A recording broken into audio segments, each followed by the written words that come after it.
My wife wanted an open marriage, but I gave her a taste of reality that ended our relationship. Andrea, my 29-year-old beautiful wife, recently sat me down for a conversation that shook the very foundation of our marriage. She told me she wanted to explore relationships outside of our marriage. She was crystal clear about it, and there was no misunderstanding. To discuss this, I had planned a fancy dinner at one of our favorite restaurants. Everything was perfect. White tablecloths, an excellent selection of wine, and even a diamond necklace I had spent nearly $1,000 on because she'd been hinting at it for weeks. Little did I know, this would become the last celebratory dinner of our relationship. During dinner, Andrea seemed uneasy. Our usual relaxed conversations were tense, and she kept glancing around the room as if searching for someone. Normally, when she looked at me, her gaze was steady and full of love. That night, her eyes wandered, and something felt off. After the main course and a little more wine, she finally brought up what had been on her mind. "Rob, there's something I've been thinking about for a while, and I believe it's time we talk," she said, her tone suddenly serious. I carefully set down my wine glass, my mind racing. Was she going to tell me she wanted to start a family? We'd discussed waiting until our finances were stable, and now that we'd achieved those goals, I'd been excited about taking the next step. But her avoiding eye contact told me it wasn't that. "I need to find out more about who I am outside of us," she began, her voice trembling slightly. "I think it'll make me a better partner for you in the long run." "What are you saying?" I asked, leaning forward. Her refusal to meet my eyes set my nerves on edge. "I want to see other people, Rob," she finally admitted. "I want us to be okay with this, to avoid hurting each other down the line." My heart pounded in disbelief. "Are you talking about dating other men?" I demanded, my voice rising despite my efforts to stay calm. She hesitated, then bit her lip. "Yes, that might be part of it." The room spun. "You're telling me you want to date other men and expect me to just accept it?" Andrea reached for my hand, but I pulled away. "I love you, Rob. That hasn't changed. I need to explore this part of myself. It's something I have to do." Her words felt like a betrayal. As I sat there, the restaurant's noise faded into the background. The weight of her request crushed me. "Andrea, how can you think this is okay?" I asked, my voice shaking with anger. "Keep your voice down," she hissed, glancing around nervously. "We don't need the whole place listening." It hit me then. She'd chosen this crowded restaurant on purpose, banking on the fact that I wouldn't make a scene. My stomach churned. "You've got to be kidding me," I said, pushing my chair back and standing abruptly. "Andrea, I can't do this. I need some air." "Rob, wait. Where are you going?" she called after me. "I don't know," I replied, not looking back. "But you should probably take a cab home." I left her there, the diamond necklace still sparkling around her neck. I drove aimlessly through the night, my mind racing, trying to process her words. Eventually, I found myself parked in some unfamiliar lot, too exhausted to keep driving. The next morning, I woke up in my car with a pounding headache and a gnawing sense of dread. This wasn't a bad dream. It was my reality. When I got home, Andrea rushed out, her face full of worry. "Rob, where were you all night?" I was so scared. I stepped past her. "Andrea, I need to shower. Afterward, we're going to have a serious talk." As the hot water ran over me, I rehearsed what I needed to say. Was this her way of saying goodbye? Was she testing me? Once I was dressed, I sat across from her at the kitchen table, coffee in hand.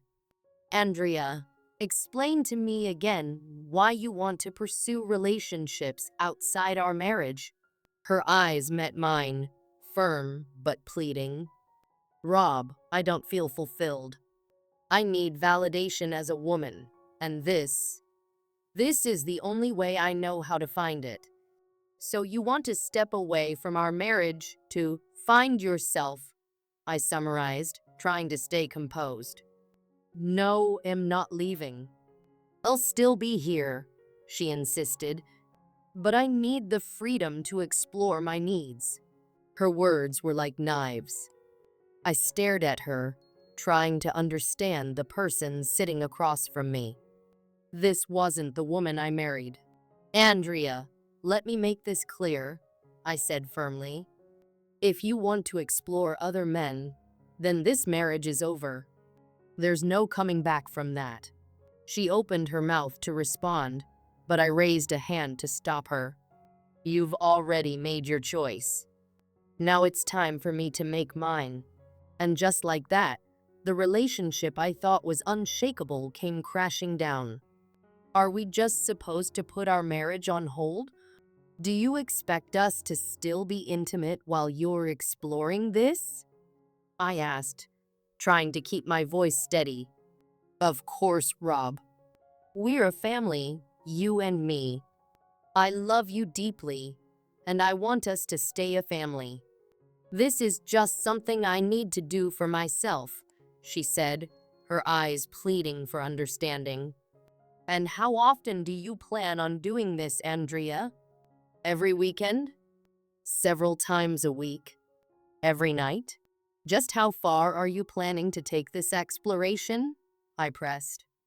I haven't decided yet, she responded, sounding frustrated.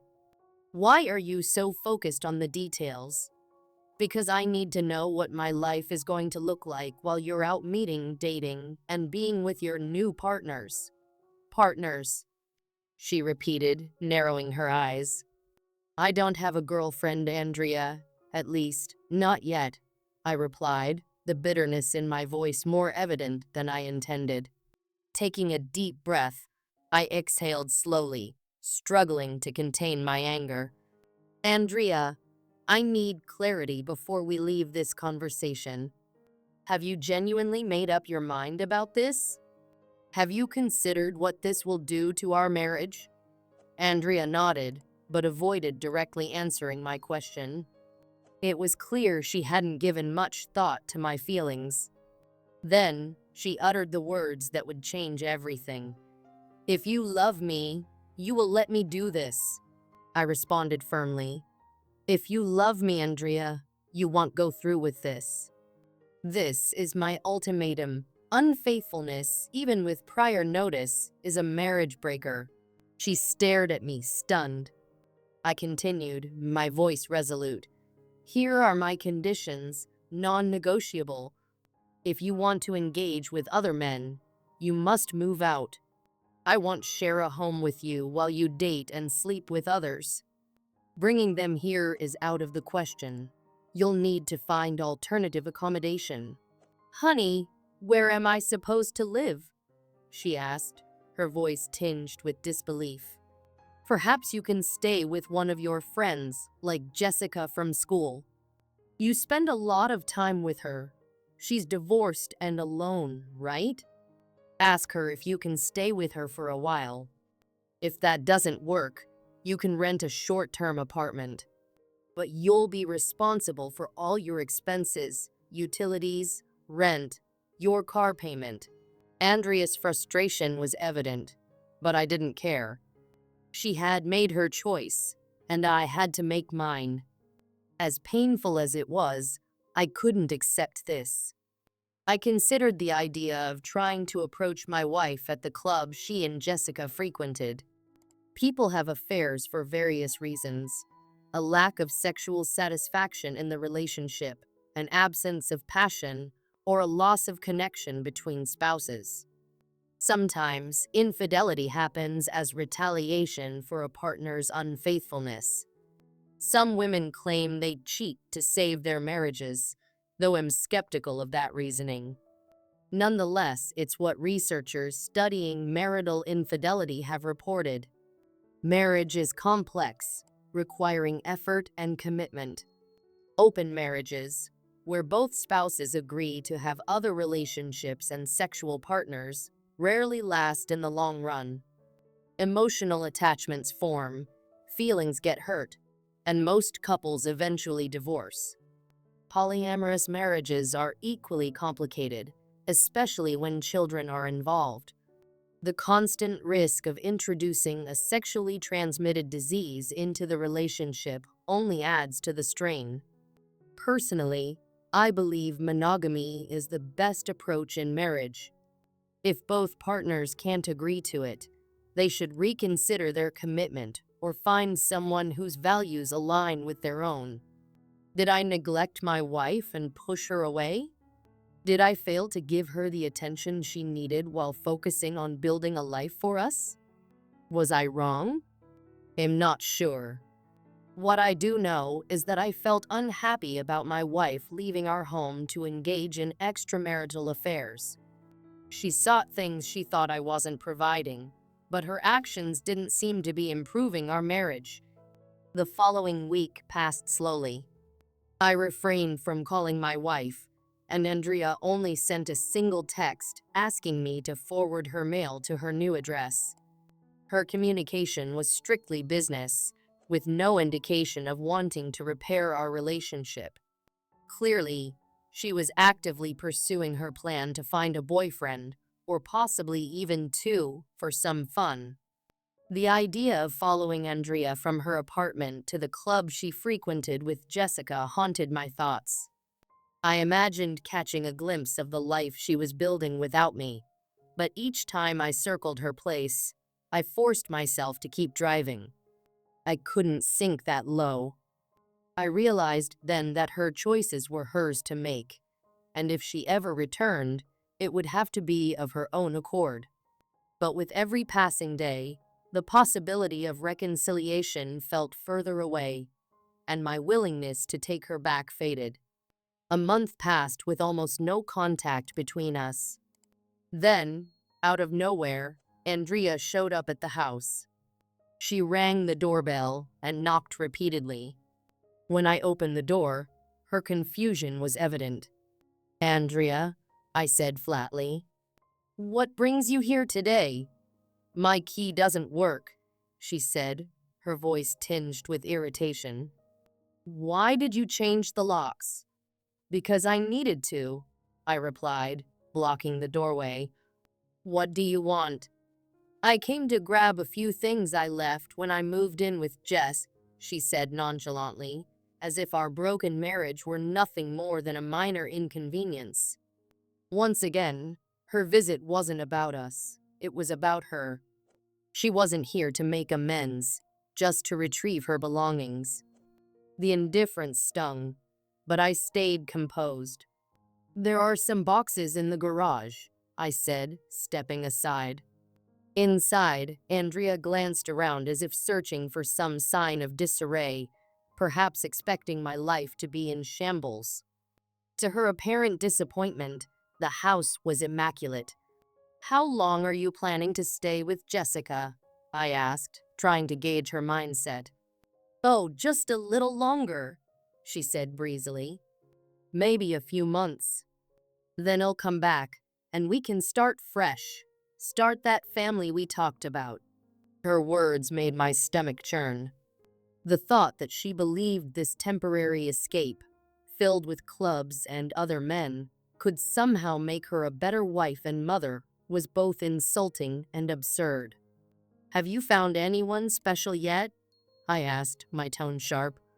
Her cheeks flushed, and she avoided eye contact.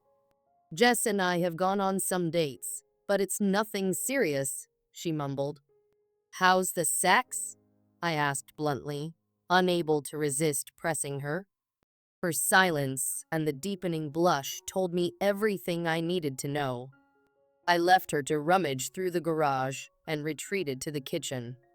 A few minutes later, she emerged, a bag in hand, and looked around once more. Her expression was unreadable, but her presence felt hollow. As she left, it was clear she still didn't grasp the depth of the damage she'd done, or maybe she just didn't care. Weeks later, Diane came into my life, a refreshing contrast to Andrea in every way. Our time together felt effortless: golf dates, dinners, and long conversations on my patio. Diane wasn't just beautiful, she was genuine, compassionate, and grounded. One morning, as we shared breakfast, she gently broached the topic of my unresolved marriage. "Do you think Andrea's really coming back?" she asked. Her question hit me hard, but I knew the answer. "No," I admitted. That nudge from Diane gave me the clarity I needed. The following Monday, I contacted my lawyer and hired an investigator. The findings were damning. Andrea had been seeing multiple men, including married ones, often entertaining them at Jessica's apartment after nights of partying. Armed with this information, I filed for divorce. When Andrea received the papers, she showed up at the house, envelope in hand, her face a mixture of anger and desperation. "Why are you doing this?" she demanded. "I told you it'd come back." "It's too late, Andrea," I said firmly. "You made your choices." She tried to justify her actions, claiming she needed to find herself and that she still loved me. But I wasn't buying it. I pointed out the countless ways she'd prioritized her new lifestyle over our marriage. The missed calls, the forgotten birthdays, everything spoke louder than her words. "I'm still your wife," she cried. "Not for long," I replied. "There's a court order preventing you from coming back here until the divorce is finalized. You're violating it just by being here." "Leave, Andrea." She left, her protests ringing hollow. A month later, we finalized the divorce without a court battle. Andrea received half of our assets, as the law dictated, and we sold the house. I heard through friends that her personal life had spiraled, rumors of affairs with married men, scandalous whispers among parents at her school, and eventually, a pregnancy with no confirmed father. Meanwhile, my life moved forward. Diane and I grew closer, building something real and untainted by the baggage of the past. A year after Andrea's departure, I stood in a new home with a promotion at work and a bright future ahead. Diane and I are engaged, and we're expecting our first child, a Christmas baby. As I look back, I realize Andrea's betrayal, though painful, set me on the path to something better. Life has a way of teaching us that endings aren't always losses. Sometimes, they're beginnings in disguise.